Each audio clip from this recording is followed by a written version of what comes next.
നമസ്കാരം. നമ്മള് തൃശ്ശൂരിൽ നിന്ന് കോഴിക്കോട് അത് കണ്ണൂർക്കുള്ള ഒരു യാത്രയിലാണ്. യാത്ര പോകുമ്പോഴാണ് നമ്മൾ കൂടുതലായിട്ട് ഫുഡൊക്കെ എക്സ്പ്ലോർ ചെയ്യുക.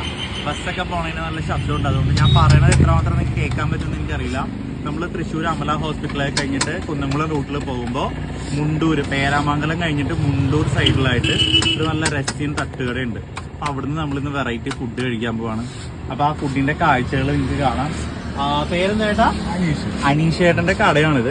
അനീഷേട്ടൻ പറയും ഇതൊക്കെ എന്തൊക്കെയാണ് വിഭവങ്ങൾ പറയും. അനീഷേട്ടൻ പറഞ്ഞത് എന്തൊക്കെയാണ് സംഭവങ്ങൾ? ചിക്കൻ കൊണ്ടാട്ടുണ്ട്, ചിക്കൻ പാർട്സ്, കല്ലുമ്മക്കായ, കൂന്തള്, ബീഫ് റോസ്റ്റ്, ബീഫിന്റെ ലിവർ, ബോട്ടി, ബീഫ് ഫ്രൈ, പൊറോട്ട, ചപ്പാത്തി, കൊള്ളി. ഞങ്ങൾ ആക്ച്വലി ഇന്നലെ ഇത് ഒന്ന് കഴിച്ചിരുന്നു. അപ്പൊ വീണ്ടും കഴിക്കാനായിട്ട് വന്നതാണ്.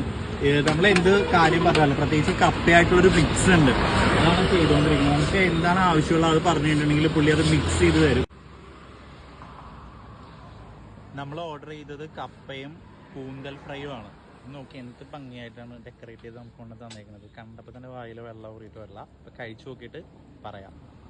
ഇത് കല്ലുമ്മക്കായാണ്, അടിപൊളി. കഴിച്ചു നോക്കാവേ. അപ്പോൾ അനീഷേന്റെ തട്ടുകടയാണ്. നിങ്ങൾ ഈ കുന്നംകുളം പോകുന്നുണ്ടെങ്കിൽ മസ്റ്റ് ട്രൈ. കാരണം കോമ്പിനേഷൻ എന്ന് പറഞ്ഞാൽ ഒരു രക്ഷയില്ലാത്ത കോമ്പിനേഷൻസ് ആണ്. എന്ത് വെറൈറ്റി ആണെങ്കിലും അത് കൊള്ളിയാണ് കോമ്പിനേഷനിലെ മെയിൻ ഐറ്റം എന്ന് പറഞ്ഞാൽ. നമ്മളിപ്പോൾ കഴിച്ചത് ഞങ്ങൾ പോട്ടിക്കറി കൊള്ളിയും കൂടി കഴിച്ചു, പിന്നെ കൂന്തലും കൊള്ളിയും കൂടി കഴിച്ചു. അഫോർഡബിൾ റേറ്റ് ആണ്, അത് പറയാതിരിക്കാൻ വയ്യ. തിരക്ക് ഇല്ല എന്ന് വിചാരിച്ചിട്ട് നല്ലതല്ലാന്ന് ചിന്തിക്കരുത്. എന്തായാലും ഈ വഴി പോകുമ്പോൾ കയറി കഴിക്കണം. അനീഷേട്ടൻ്റെ കട പേരാമംഗലം കഴിഞ്ഞിട്ട് മുണ്ടൊരു പാടത്തിൻ്റെ ഒക്കെ സൈഡിലായിട്ട് അനീഷേട്ടനോട് ഒരു 12 മണി വരെ, 4 മണി തുടങ്ങി 12 മണി വരെ ഇവിടെ എന്തായാലും കാണും. അപ്പോൾ വന്ന് എന്തായാലും മസ്റ്റ് ട്രൈ.